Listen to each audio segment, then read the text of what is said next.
ถามว่าอยากสิดับทุกข์แต่บ่ฮู้สิดับบ่อนใดแบบใด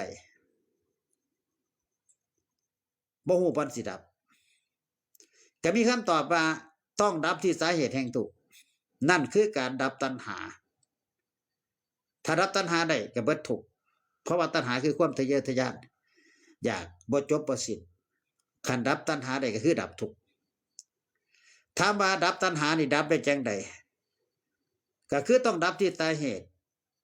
ถ้าไม่เกิดตัณหาคือการปรุงแต่งอารมณ์ที่มากระทบกับตาหูจมูกลิ้นกายใจว่าดีว่าร้ายแล้วก็เสวยอารมณ์ที่ใจปรุงแต่งขึ้นนั้นเมื่อการปรุงแต่งบ่มีการเสวยอารมณ์ก็บ่มีมันก็บ่มาตัณหาดับเมื่อตัณหาดับกิเลสก็ดับทุกข์ใจก็ดับเมื่อทุกข์ใจดับใจก็สิว่างจากกิเลสทั้งปวงเมื่อใจว่างใจก็สิผ่องใส